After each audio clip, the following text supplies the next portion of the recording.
विश्ववंदनीय विश्व शांतिदूत प्रज्ञाशील समाधीचे उद्गाता महान करुणावान करुणेचा सागर तथागत सम्यक संबुद्ध तथागतांचा पावन पवित्र सद्धम्म त्या सद्धम्माचा सातत्याने प्रचार आणि प्रसार करणारा सदा पूजनीय भिक्खू संघ बुद्ध धम्म आणि संघ या महान तीन रत्नाची आम्हा सर्वांना माहिती करून देणारे आम्हा सर्वांचा आधारस्तंभ भारतीय घटनेचे शिल्पकार बोधिसत्व गुणवेतन डॉक्टर बाबासाहेब आंबेडकर यांच्या धम्मक्रांतीमध्ये शेवटच्या श्वासापर्यंत समर्पित राहतो। आज या मंगलमय प्रसंगी 2 दिवसीय धम्म परिषदेच्या निमित्ताने आपणा सर्वांना मार्गदर्शन करण्यासाठी धम्मदेशना देण्यासाठी उपस्थित असणारे आजच्या या परिषदेचे सन्माननीय अध्यक्ष पूज्य भिक्खू डॉक्टर हर्षबोधीजी महाथेरो, पूजनीय भिक्खू ज्ञानारक्षितजी थेरो, ज्यांनी अत्यंत सुंदर आणि मार्मिक अशी देशना दिली, असे पूजनीय भिक्खू एन धम्मानंदजी थेरो, ज्यांनी प्रारंभी अत्यंत थोडक्यामध्ये परंतु महत्त्वपूर्ण देशना दिली, असे श्रमण धम्मसुगत व पूजनीय बनते नागसेनजी, उपस्थित सर्व श्रद्धा संपन्न उपासक उपासिका, आपणा सर्वांच्या प्रती अनंत अनंत मंगलकामना मंगलमैत्री भावना व्यक्त करतो। त्याचप्रमाणे सातत्याने आपल्या प्युरिटी ऑफ माइंड या यूट्यूब चॅनलच्या द्वारा धम्मदेशना श्रवण करून आपल्या जीवनामध्ये अनंत आणि असीम असं पुण्य संपादन करणारे सर्व श्रद्धा संपन्न उपासक उपासिका, आपणा सर्वांच्या प्रती अनंत अनंत मंगलमैत्रीची भावना व्यक्त करून आपणा सर्वांच्या हितासाठी सुखासाठी आणि कल्याणासाठी धम्मदेशनेस प्रारंभ करतो। आपण सर्वांनी शांत चित्ताने एकाग्र चित्ताने तथागतांच्या श्रेष्ठ धम्मदेशनेला श्रवण करावे, ग्रहण करावे। आज या मंगलमय प्रसंगी या परिषदेचं आयोजन करणारे श्रावस्ती स्पोर्ट्स फाउंडेशन भुसावळ, त्याचप्रमाणे ब्लू टायगर बाबा ग्रुप भुसावळ व सर्वच भुसावळ शहरातील विहार समिती, महिला मंडळ आदी सर्व श्रद्धा संपन्न उपासक उपासिका, आपणा सर्वांच्या सहकार्यातून 2 दिवसीय धम्म परिषद या ठिकाणी संपन्न होत आहे। काल पावसाचा व्यत्यय आल्यामुळे धम्म परिषद थोडं डिस्टर्ब झाली। आज मात्र बऱ्यापैकी श्रद्धा संपन्न उपासक उपासिका धम्मदेशना श्रवण करत आहेत। जर पुढच्या थोड्याफार जरा रिकाम्या झाल्या, भोजनाची वेळ झाली वाटते, आयोजकांनी भोजन ठेवलं नाही का? मग ते घरी गेले भोजनाला। तर धम्मदेशना श्रवण करणे, धम्मदेशनेचं आयोजन करणे, नियोजन करणे खरं तर फार कठीण गोष्ट आहे, कारण धम्म आचरण करणेच फार कठीण गोष्ट आहे। आपल्याला ऐकायला छान वाटते, आपण ऐकतो, श्रवण करतो, परंतु प्रत्यक्ष रूपाने धम्माचं आचरण करणे ही अत्यंत कठीण अशी गोष्ट आहे। धम्मदेशना देणे सुद्धा कठीण गोष्ट आहे। आता 4ची वेळ दिली होती, आम्हाला जरा वेळ झाला, पण त्याला कारण तसं आहे, म्हणजे तुम्हाला सांगत यासाठी आहे कारण तुम्ही 4 वाजतापासून बसले होते। आम्ही सकाळी औरंगाबादवरून 8 वाजता निघालो, 8 वाजता गाडीमध्ये बसलो, ते आतापर्यंत बसूनच आहोत। सकाळी 8 वाजता गाडीमध्ये आम्ही बसलो, जळगावला आलो, एका ठिकाणी या जळगाव शहरामध्ये काम करावं या उद्देशाने जमीन बघण्यासाठी एका ठिकाणी गेलो होतो। ती जमीन बघितली, पुन्हा शिवाजीनगरमध्ये धम्मकुटीचं उद्घाटन होतं, आल्या आल्या भोजनाला बसवलं, भोजन झालं. तिथे सर्व भिक्खू संघाच्या धम्मदेशना झाल्या. एका उपासकांकडे गेलो, त्यांना आशीर्वाद दिला. पुन्हा गाडीमध्ये बसलो. पगारे साहेबांचा फोन आला की भंतेजी थोडं फ्रेश होण्यासाठी या घरी. त्यांच्याकडे गेलो, फ्रेश झालो, पुन्हा आपल्याकडे आलो.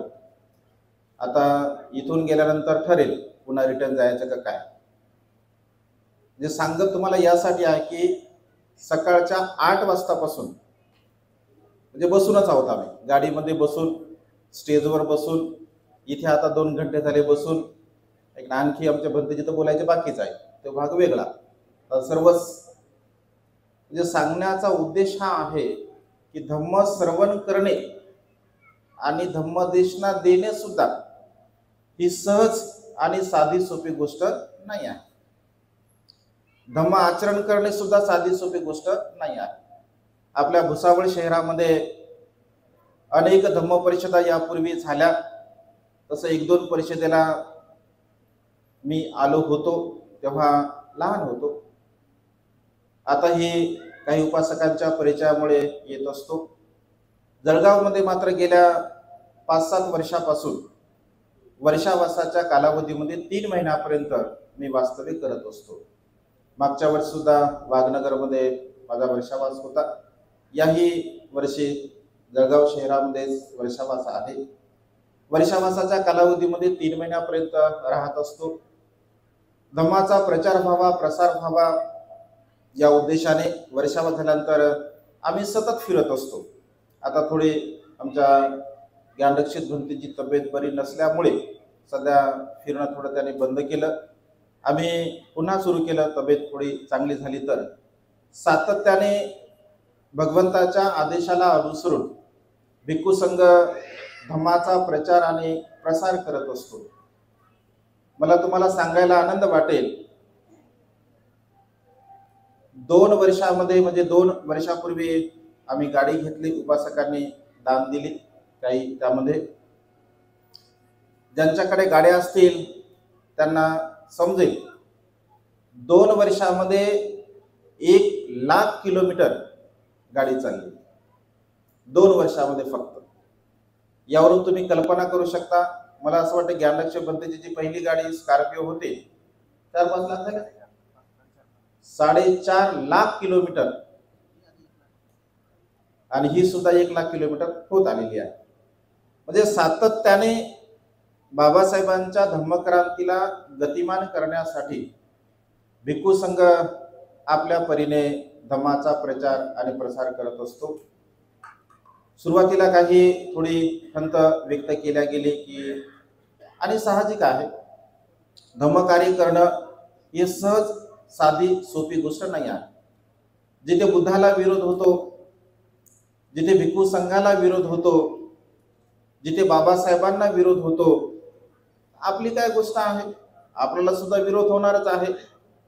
भगवंत असे म्हणतात की या संसारामध्ये अशा प्रकारची लोक आहेत की चालणाऱ्याला लोक चालू सुद्धा देत नाहीत, बसणाऱ्याला लोक बसू देत नाहीत. असं आपल्या भाषेमध्ये म्हणतो आपण, चालणाऱ्याला चालू देत नाहीत, घोड्यावर बसणाऱ्याला बसू देत नाहीत. हा लोकांचा स्वभाव आहे.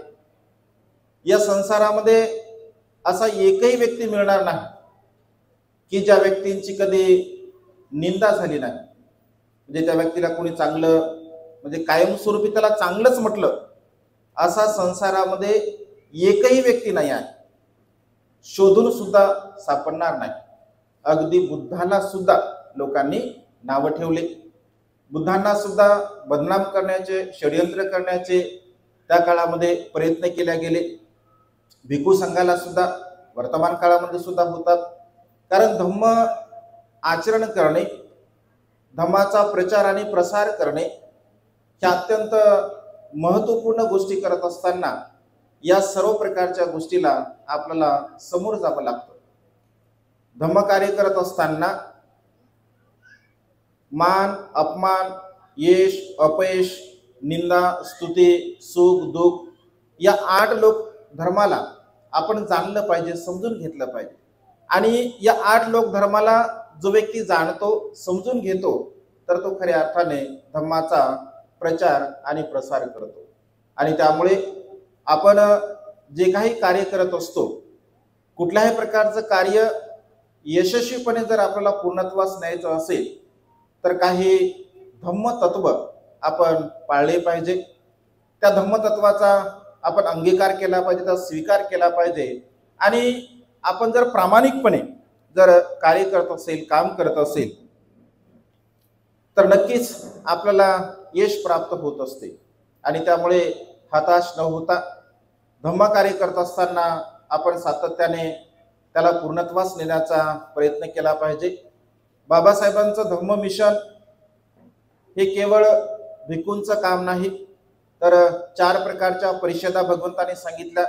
भिक्खूंची परिषद आहे, भिक्खुनींची परिषद आहे, उपासकांची परिषद आहे आणि उपासिकेंची परिषद आहे. या 4ही परिषदा, ही धम्माची 4ही चाकं जेव्हा मजबूत होतील तेव्हा खऱ्या अर्थाने धम्माचा प्रचार आणि प्रसार होत असतो. या प्रसंगी एक छोटेखानी मी उपदेश करणार आहे, कारण वेळ भरपूर झालेला आहे. 9 ऑलरेडी वाजलेले आहेत. किती वेळापर्यंत जे चालणार आहे तर तुमच्यावरती डिपेंड आहे, कारण तुमची बसण्याची क्षमता आणि तुमची ऐकून घेण्याची क्षमता. तसं कालेन धम्म सवनं एतं मंगल उत्तमं असं भगवंताने म्हटलं आहे. म्हणजे काळ वेळ पाहून धम्म आपण श्रवण केला पाहिजे. कारण पोटाची भूक ही नेहमीची असते, परंतु मनाची भूक शमवण्यासाठी किंवा मनाची भूक नष्ट करण्यासाठी कधी कधी संधी आपल्याला प्राप्त होत असते. आणि त्यामुळे ही तुम्हाला सुवर्ण संधी आहे. त्या संधीचा सदुपयोग आपण आपल्या जीवनामध्ये केला पाहिजे. एक वेळचा प्रसंग, एक छोटासा उपदेश भगवंताच्या काळातील तुम्हा सर्वांना देतो, सध्याच्या परिस्थितीला अनुसरून. कारण भगवंताचा धम्म हा सदा सर्व काळ समान रूपाने फळ देणारा असतो. चिरं तिठंतु सद्धम्मो अशा प्रकारचा आपण म्हणत असतो. म्हणजे सदा सर्व काळ भगवंताच्या काळामध्ये सुद्धा ती फळं मिळत होती, वर्तमान काळामध्ये सुद्धा ती फळं मिळतात आणि भविष्य काळामध्ये सुद्धा ती फळं मिळतील. कारण भगवंताचा धम्म हा सदा सर्व काळ मनुष्याच्या मनाला परिशुद्ध करण्यासाठी सहाय्यक ठरत असतो. कारण आपलं मन महत्वपूर्ण आहे. मन जर परिशुद्ध असेल, मन जर निर्मळ असेल, मन जर चांगलं असेल तर सर्व काही गोष्टी आपण व्यवस्थितपणे करू शकतो. कारण आपल्या जीवनाचा जो आधार आहे ते आपलं मन आहे. सुख आणि दुःख जर कशामुळे आपल्याला प्राप्त होत असेल तर ते आपल्या मनामुळे, आपल्या मनातील विचारामुळे आपल्याला ते प्राप्त होत असते. तुमचं मन जसं असेल तसं सुख आणि दुःख तुम्हाला प्राप्त होत असते. आणि त्यामुळे मनुष्याच्या जीवनामध्ये दुःख निर्माण करण्यासाठी दुसरा कोणी सहाय्यक ठरत नाही. आपलं स्वतःचं मन आणि आपल्या मनामध्ये उत्पन्न होणारे जे विचार असतात त्याद्वारा आपण आपल्या जीवनामध्ये सुख आणि दुःख प्राप्त करत असतो. आणि त्यामुळे मनाला परिशुद्ध करण्यासाठी भगवंताचा धम्म आहे, कायेला परिशुद्ध करण्यासाठी भगवंताचा धम्म आहे, वाणीला परिशुद्ध करण्यासाठी भगवंताचा धम्म आहे. जो मनुष्य काया, वाचा आणि मनाला परिशुद्ध करण्याचा प्रयत्न करत असतो तर खऱ्या अर्थाने तो मनुष्य आपल्या जीवनामध्ये सुखाच्या अवस्थेला प्राप्त होत असतो. कारण वंदनीमध्ये आपण म्हणत असतो, धम्मं चरे सुचरितं नतं दुचरितं चरे धम्मचारी सुखं सेते अस्मिन् लोके परमिच. धम्मं चरे सुचरितं म्हणजे सुचरित धम्माचं आचरण आपण केलं पाहिजे. नतं दुचरितं चरे म्हणजे जे दुराचरण आहे त्या दुराचरणाचा जो भाग आहे किंवा दुराचरण आहे आपण नाही केलं पाहिजे. तर अशा प्रकारचा धम्मचारी व्यक्ती सुखं सेते, सुखाने झोपत असतो. धम्मचारी व्यक्ती सुखाने झोपत असतो. अस्मिन् लोके परमिच मृत्यूच्या पश्चात सुद्धा तो सुगतीला प्राप्त होत असतो. सुखाची झोप अत्यंत महत्वपूर्ण आहे. सुखाची झोप कोण कोण झोपते सुखानं? खरं सांगा बरं, सुखानं कोण झोपते? जे बोटावरती मोजण्यासारखे ते करू का नको, करू का नको, करू का नको असं आहे.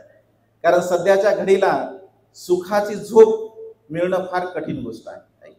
सुखाची झोप, अनेक लोक सुखाने झोपण्यासाठी गोळ्या घेतात, टॅबलेट घेतात लोक. किंवा सुखाने झोप आली पाहिजे. अनेक लोक सुखाने झोप यावी यासाठी व्यसन सुद्धा करतात, ड्रिंक सुद्धा करतात की सुखाने झोप आली पाहिजे, किंवा अन्य अन्य प्रकारचं लोक व्यसन करतात. कशासाठी? तर सुखाने झोपण्यासाठी. भगवंत असे म्हणतात, जर सुखाने झोपायचं असेल तर धम्मचारी आपण बनलं पाहिजे. जर धम्मचारी जर तुम्ही बनत असाल तर खऱ्या अर्थाने तुम्ही सुखाला प्राप्त होऊ शकता. कारण सुखाची झोप मनुष्याच्या जीवनामध्ये अत्यंत महत्वपूर्ण आहे. खरं तर काही लोकांना झोपाव कसं हे सुद्धा माहित नाही. भगवंताने ते सुद्धा सांगितलं बघा, झोपेचे प्रकार सांगितले भगवंताने. कोणाला माहित आहे किती प्रकार आहे झोप? आपण झोपतो ना, 4 प्रकारे बघा मनुष्य झोपत असतो. 4 प्रकारे मनुष्य झोपतो. काही लोक डाव्या कुशीवर डोकं ठेवून झोपतात, आहे की नाही? डाव्या कुशीवर डोकं ठेवून लोक झोपतात, ज्याला भगवंताने कामशय्या असं म्हटलेलं आहे. काही लोक जसं प्रेत कसं ठेवलेलं असतं, प्रेत पडतं सरळ पाठीवरती झोपत असतात, त्याला प्रेतशय्या असं भगवंताने म्हटलं आहे. काही लोक पोटावर झोपतात, काही लोक त्याला शैतानशय्या असं म्हटलं आहे. मी नाही सांगते, भगवंताने सांगितलं आहे शैतानशय्या.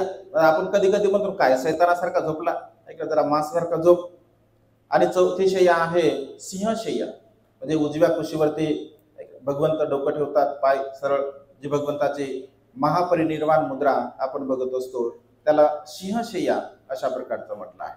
या 4 प्रकारच्या शय्या मनुष्य झोपत असतो. सिंहशय्याला सर्वश्रेष्ठ शय्या भगवंताने असं म्हटलं आहे.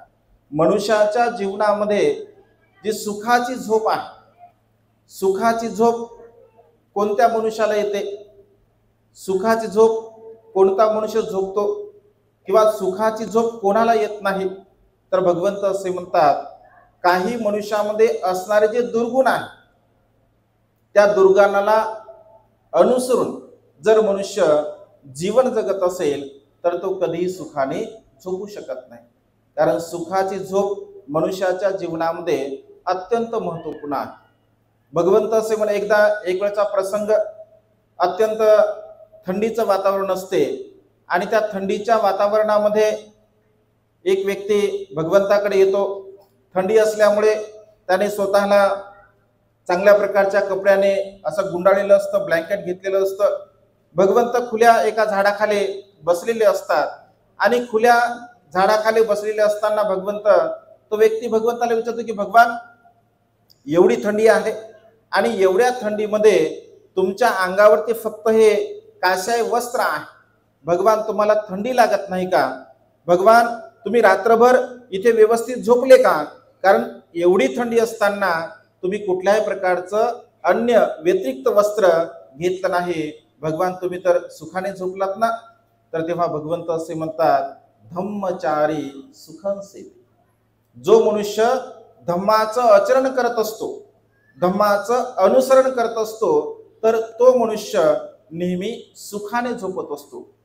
दुराचरण करणारा मनुष्य कधीही सुखाने झोपू शकत नाही. दुराचरण करणाऱ्या मनुष्याने कधी अपेक्षा सुद्धा करू नये की मला सुखाने झोप येईल, कारण त्याला कधीही सुखाची झोप येऊ शकत नाही. अकुशल कर्म करणारा, वाईट कर्म करणारा, पाप कर्म करणारा मनुष्य आपल्या जीवनामध्ये कधी सुखपूर्वक जीवन जगू शकत नाही. विशेष रूपाने भगवंत असे म्हणतात, जो रागाने भरलेला मनुष्य आहे, ज्याच्या चित्तामध्ये राग आहे, तो मनुष्य कधी सुखाने झोपू शकत नाही. राग असल्यामुळे, रागाची भावना चित्तामध्ये असल्यामुळे मनुष्य सुखाने झोपू शकत नाही. क्रोधी मनुष्य सुखाने झोपू शकत नाही. ज्यांच्या चित्तामध्ये क्रोध आहे, नेहमी तो क्रोध करत असतो, नेहमी तो राग करत असतो, द्वेष करत असतो, अशा प्रकारचा मनुष्य सुद्धा सुखाने झोपू शकत नाही. लोभी मनुष्य सुद्धा सुखाने झोपू शकत नाही. लोभ त्याला सुखाने झोपू देत नाही. अहंकारी मनुष्य सुद्धा सुखाने झोपत नाही. अहंकारी मनुष्य सुखाने झोपू शकत नाही, कारण त्याचा अहंकार त्याला झोपू देत नाही. मनुष्याला कितीही मखमलीचं जरी बेड असेल, एखाद्या मनुष्याकडे मखमलीचं बेड आहे आणि त्या मखमलीच्या बेडवरती सुद्धा काही काही लोक सुखाने झोपत नाही, सुखाने झोपू शकत नाहीत, बेचैन असतात, दुःखी असतात, कष्टी असतात. सर्वसामान्य कधी कधी लोक जे मेहनत करतात, परिश्रम करतात, चांगल्या प्रकारचं जीवन जगत असतात, तर ते सहज साध्या आसनावर सुद्धा सहजपणे सुखाने झोपू शकतात. भगवंत असे म्हणतात की अहंकारी मनुष्य सुद्धा सुखाने झोपू शकत नाही. त्यामुळे आपल्या चित्तामध्ये असणारे जे दुराचरण आहे, आपल्या चित्तामध्ये असणारे जे अकुशल कर्म आहे, वाईट कर्म आहे, पाप कर्म आहे, या सर्व प्रकारच्या अकुशल विचाराला जोपर्यंत आपण नष्ट करत नाही, नाहीस करत नाही, तोपर्यंत आपण सुखाने झोपू शकत नाही. सध्याच्या घडीला वर्तमान काळामध्ये मोबाईलधारी मनुष्य सुद्धा सुखाने झोपत नाही. मोबाईलधारी, मोबाईल बघणारा, कारण आता म्हणजे झोपण्याच्या पूर्वी मनुष्याच्या हातामध्ये मोबाईल असतो आणि झोपेतून उठल्याबरोबर जर पहिली वस्तू कोणती जर मनुष्य घेत असेल तर ते मोबाईल घेत असतो. म्हणजे मोबाईलमुळे सुद्धा मनुष्य सध्या सुखाने झोपत नाही बघा. कारण मनुष्याला वेगवेगळ्या प्रकारच्या हॅबिट्स, सवयी त्या मोबाईलमुळे लागल्या गेल्या. चांगलं त्याचा सदुपयोग जर केला तर ते चांगलंही आहे, परंतु त्याच्यामुळे आपल्या जीवनाची जी काही दिनचर्या आहे, आपल्या जीवनाची दिनचर्या पूर्णपणे बिघडलेली आहे. कारण मनुष्याची झोपण्याची वेळ आणि मनुष्याची उठण्याची वेळ मोबाईलमुळे पूर्णपणे बिघडलेली आहे. आणि त्यामुळे वर्तमान काळामध्ये सुखाने न झोपण्यासाठी हा मोबाईल सुद्धा आपल्याला कारणीभूत ठरू शकतो. धम्माचं आचरण, धम्म हा प्रॅक्टिकली जोपर्यंत त्याचं आपण अनुसरण करत नाही, आचरण करत नाही, कारण धम्म ही अशा प्रकारची गोष्ट आहे की त्याचं प्रॅक्टिकली जोपर्यंत आपण आचरण करत नाही, अनुसरण करत नाही, तोपर्यंत आपण सुखाला कधीही प्राप्त करू शकत नाही. सर्व गोष्टीचं सोंग करता येते, परंतु सुखाचं सोंग मनुष्य कधीही करू शकत नाही. मनुष्याला सुखपूर्वक जीवन जगण्यासाठी त्याची दिनचर्या, त्याचं आचरण, त्याचा सदाचार, त्याची नीतिमत्ता जशा प्रकारची असेल तशा प्रकारचं सुख त्याला प्राप्त होत असते. आणि त्यामुळे तर भगवंत असे म्हणतात, मी केवळ मार्गदाता आहे, मी मोक्षदाता नाही. मी केवळ तुम्हाला मार्ग सांगतो आणि मी सांगितलेल्या मार्गाला अनुसरून जर तुम्ही मार्गक्रमण करत असाल तर तुम्ही दुःखमुक्तीच्या अवस्थेला प्राप्त होऊ शकता, निपान अवस्थेला प्राप्त होऊ शकता. भगवंत असे म्हणतात, मी जामीन देतो, मी जामीन देतो, मी सांगितलेल्या धर्माला अनुसरून, मी सांगितलेले जे काही तत्व आहे त्या तत्वाला अनुसरून जर तुम्ही सुखपूर्वक म्हणजे जीवन जगण्याचा प्रयत्न केला तर निर्वाणगामी अवस्थेची मी हमी देतो, असं भगवंताने म्हटलं आहे. आणि त्यामुळे भगवंताचा धम्म हा प्रॅक्टिकली आपण आपल्याला जर सुख प्राप्त करायचं असेल, आपल्याला जर चांगल्या प्रकारचं जीवन जगायचं असेल तर धम्माचं आचरण, धम्माचं अनुसरण आपल्या जीवनामध्ये करणं अत्यंत गरजेचं आहे.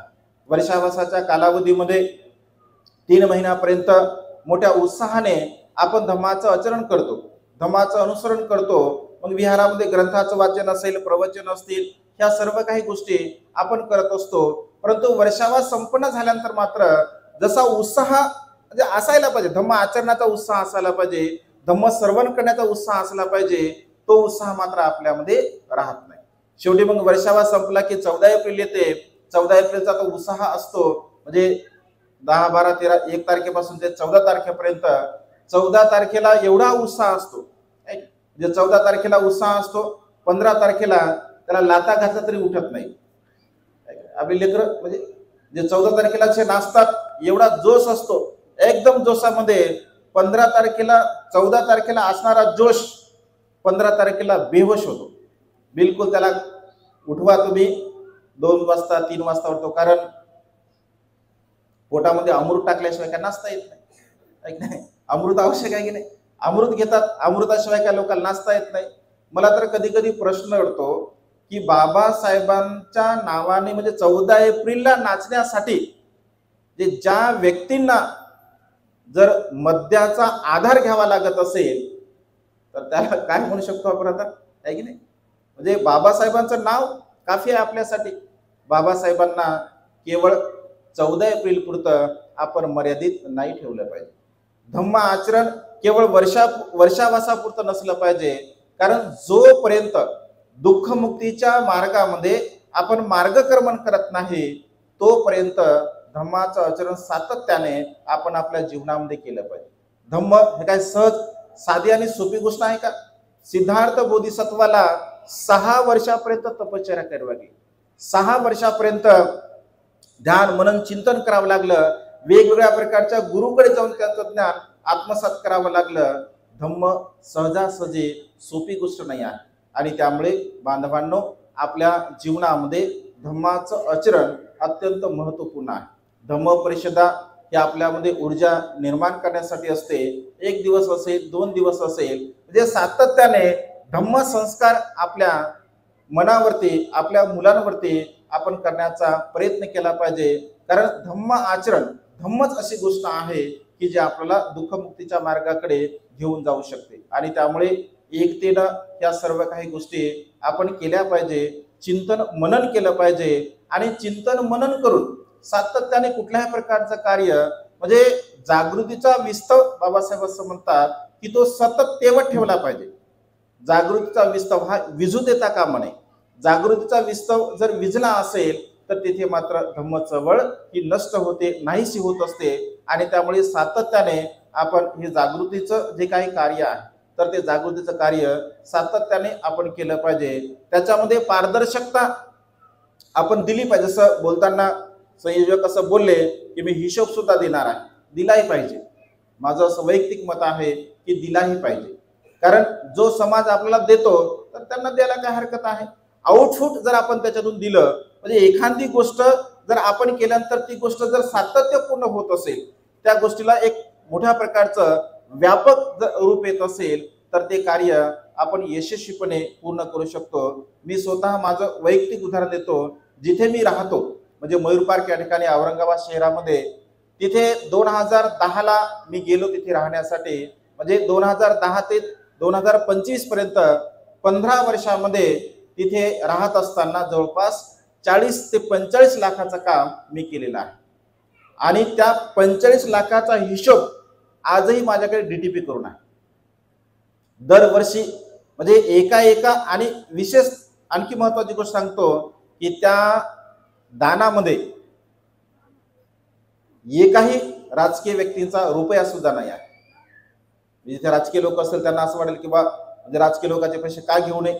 नगरामध्ये असणारे जे लोक आहेत, कारण आपल्याला मागण्याच्या फार सवय आहे, मागण्याच्या सवय आहेत आपल्याला, याच्याकून जा त्याच्याकून जा, फुकट भेटायला की आपल्याला त्याचं महत्व राहत नाही. त्या नगरामध्ये असणाऱ्या लोकांकडून, शहरामध्ये काय श्रद्धावान उपासक त्यांच्याकडून, म्हणजे आता विहार केवळ विहार नसावं तर विहार हे जागृतीचं केंद्र असलं पाहिजे. विहार हे चळवळीचं केंद्र असलं पाहिजे. आमच्या विहाराला आम्ही आता सध्या 1800 स्क्वेअर फूट मध्ये लायब्ररीचं सुद्धा निर्माण केलं आहे. म्हणजे का? कारण आपले मुलं शिकले पाहिजे.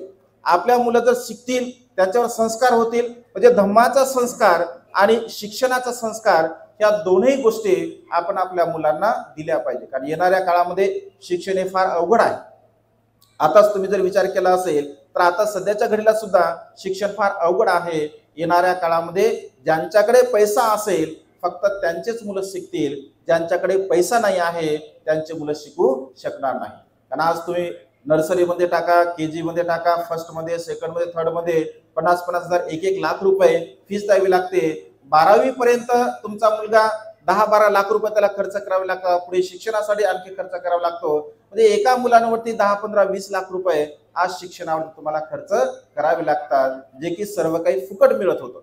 आणि त्यामुळे आपल्या मुलांवरती अन्य ठिकाणी हा व्यर्थ पैसा खर्च न करता आपल्या मुलांना धम्माचा संस्कार आणि शिक्षणाचा संस्कार आपण दिला पाहिजे. आपल्या सर्वांगीण उन्नतीचं जर माध्यम कोणतं असेल, आपली सर्वांगीण उन्नती जर कशामुळे होत असेल तर ती म्हणजे धम्मामुळे होत असते. आणि त्यामुळे धम्माचं आचरण धम्माचं अनुसरण आपल्या जीवनामध्ये अत्यंत महत्त्वपूर्ण आहे। एकतेने आपण धम्माचं आचरण करावं, कारण भगवंत असे म्हणतात की सामूहिक रूपाने तप करणे हे सुखकारक असतं। सामूहिक रूपाने, जसं आपण सामूहिक रूपाने धम्मदेशना श्रवण करत आहात, सामूहिक रूपाने भिक्खू संघ आपल्याला धम्मदेशना देत आहे, तर सामूहिक रूपाने धम्माचं तप करणे, धम्म श्रवण करणे हे आपल्या जीवनामध्ये अत्यंत महत्त्वपूर्ण। आणि त्यामुळे हे जे काही कार्य आपण करत आहोत ते कार्य एकतेने, समंजस्यपणाने, विचार विनिमय करून आपण ते कार्य केलं पाहिजे।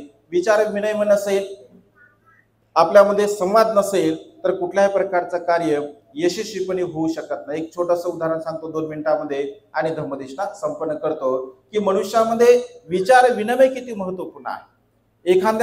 एखादा सामूहिक रूपाने जेव्हा आपण कार्य करत असतो, तर त्या सामूहिक रूपाने केलेल्या कार्यामध्ये विचार विनिमय अत्यंत महत्त्वपूर्ण आहे। जसं सुरुवातीला भंतेंनी सत अपरिहानीय धम्माचा तुम्हाला उपदेश दिला होता, जे की भगवंताने वैशाली येथील सारंदत्तेचे त्यामध्ये, म्हणजे अजातशत्रूने जो वसाकार ब्राह्मण त्याला वज्जीवरती आक्रमण करायचं असते वैशालीवरती, त्यास काही लोकांनी ऐकला किंवा म्हणजे तुमच्या लक्षात आलं किंवा नाही आला तो भाग वेगळा आहे, परंतु सुरुवातीला भंतेंनी सत अपरिहानीय धम्माचा उपदेश दिला। म्हणजे 7 प्रकारचे असे धम्म की ज्याच्यामुळे तुमची कधीच हानी होऊ शकत नाही, परंतु जेव्हा हे वज्जीतील लोकांनी ते धम्माचं आचरण करणं बंद केलं, तेव्हा वज्जीला मात्र अजातशत्रूने पूर्णतः नेस्ता नाबूद केलं। कुठल्याही प्रकारचं युद्ध न करता तो त्यावरती जिंकला। आपल्या चॅनलवरती तो सविस्तरपणे उपदेश आहे।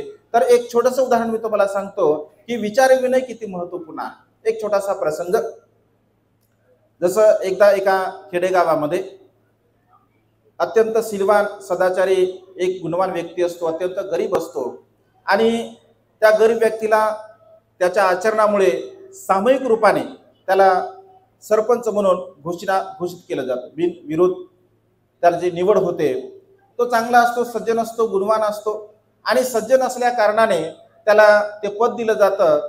तो सुद्धा खूप चांगल्या प्रकारचं काम करतो, आणि चांगल्या प्रकारचं काम केल्यानंतर खेड्यामध्ये राहणारा व्यक्ती त्याचा सन्मान म्हणून तालुक्याच्या ठिकाणी त्याला बोलवलं जाते। गरीब व्यक्ती असतो, तो विचार करतो की चला आपला सन्मान होत आहे, आपण चांगलं काम केल्यामुळे। उदाहरण आहे समजून घेण्यासाठी, कधी कधी तत्वज्ञान समजण्यासाठी छोटे छोटे उदाहरणं सुद्धा उपमा दृष्टांत सहाय्यक ठरत असतात। तर तो असा विचार करतो की आपल्याला तालुक्याच्या ठिकाणी जायचं, तर नवीन ड्रेस आपण शिवला पाहिजे। जसं उदाहरणामध्ये त्याला लेंगा असं म्हटलेलं आहे, म्हणजे सदरा असा लंबा जो असतो त्याला तर तो नवीन ड्रेस शिवण्यासाठी शिंप्याकडे जातो। शिंपी सुद्धा दुसऱ्या गावी, म्हणजे दुसऱ्या गावावरून त्या गावामध्ये येत असतो। तो म्हणतो आता माझी जाण्याची वेळ झाली, आता मी काही शिवू शकत नाही।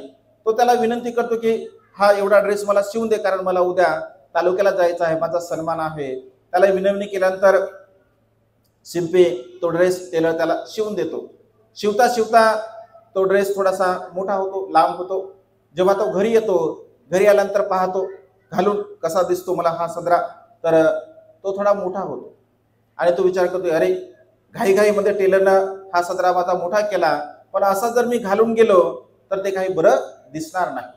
तर टेलर तर निघून गेला।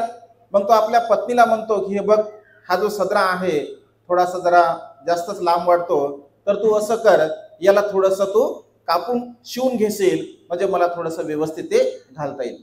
पत्नी म्हणते मी सध्या कामामध्ये आहे, मी काय हे काम करू शकत नाही। पुन्हा मुलगी असते, मुलीला सुद्धा तो म्हणतो बेटा हा सदरा जरा म्हणजे लांब झाला, जरा याला थोडंसं कापून जरा शिवून घे। मुलगी म्हणते मी सुद्धा कामामध्ये आहे, मला काही वेळ नाही। थोड्या वेळानंतर आपल्या सुनेला सांगतो की सुनबाई असा असा हा सदरा मला उद्या जायचं आहे तालुक्याला, आणि याला थोडंसं व्यवस्थितपणे तू शिवून घे। सुनबाई सुद्धा म्हणते की मी थोडं कामामध्ये आहे।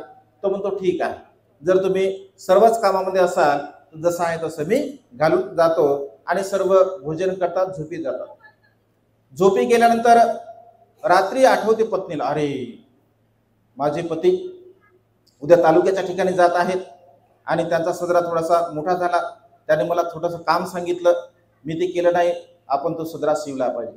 ती उठते, थोडंसं कापून घेते आणि सदरा शिवून ठेवून देते। थोड्या वेळानंतर मुलीला आठवते, अरे माझ्या वडिलांनी मला काम सांगलं होतं आणि मी काय ते काम केलं नाही. मुलगी उठते, थोडस कापते, शिवते आणि ठेवून देते.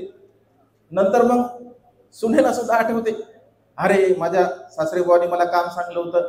तीही उठते, कापते आणि शिवून देते. हा सकाळी आंघोळ करतो, फ्रेश होतो, सदरा घालण्यासाठी जातो, तो काय सदरा जाग्यावर राहत.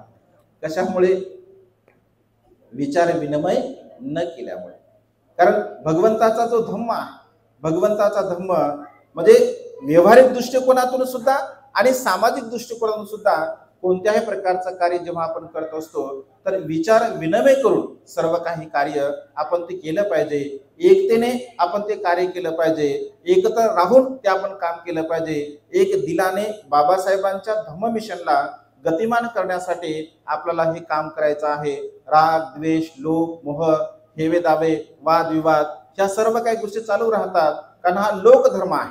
या लोकधर्मामध्ये आपण जीवन जगत असतो. तरी सुद्धा आपण जे काही धर्माचं कार्य करतो तर ते सातत्याने आपण धर्माचं कार्य करण्याचा प्रयत्न केला पाहिजे. सातत्याने जर ते धर्माचं कार्य करत असेल तर बाबासाहेबांच्या धर्मक्रांतीला गतिमान करण्यासाठी मी माझ्याच्याने काय देतो, ज्याला पैसा देता येतो त्याने पैसा दिला पाहिजे, ज्याला वेळ देता येतो त्याने वेळ दिला पाहिजे, ज्याला बुद्धी खर्च करता येते त्याने बुद्धी खर्च केली पाहिजे, ज्याच्याकडे संघटन कौशल्य आहे त्याने समाजाचं संघटन केलं पाहिजे. म्हणजे आपल्यामध्ये असणारा जो सद्गुण असेल, जो चांगला गुण असेल, त्या चांगल्या गुणाचा उपयोग आपण समाज कार्यासाठी करण्याचा प्रयत्न केला पाहिजे. कारण चांगले आणि वाईट हे दोन्ही मनुष्यामध्ये असतात. चांगले गुण असतात, दोषही असतात, परंतु त्या दोषाचा म्हणजे दोषाला समोर न करता त्याच्यामध्ये असणाऱ्या चांगल्या गुणांचा आपण नेहमी सन्मान करावा, सत्कार करावा आणि अशा प्रकारचं हे धम्म कार्य गतिमान करण्यासाठी आपण सातत्याने प्रयत्न करावा. आज या मंगलमय प्रसंगी या कार्याला पूर्णत्वास नेण्यासाठी ज्या ज्या श्रद्धासंपन्न उपासक उपासिकांनी जे सहाय्य केलं, मदत केलं, कळत न कळत जे काही आपण सर्वांनी सहकार्य केलं, या सर्वांच्या प्रती अनंत अनंत मंगल कामना, मंगल मैत्री भावना व्यक्त करतो. आपणा सर्वांना आयुष्य वर्ण सुखाने बलप्राप्त हो. आपणा सर्वांच्या इच्छा आणि आकांक्षा ढगातून मुक्त झालेल्या शीतल चंद्रमाप्रमाणे पूर्णत्वात जाऊ, अशा प्रकारची मंगलमय आणि उदात कामना या ठिकाणी व्यक्त करून वेळेच्या अभावी ही छोटीशी धम्मदेशना संपन्न करतो.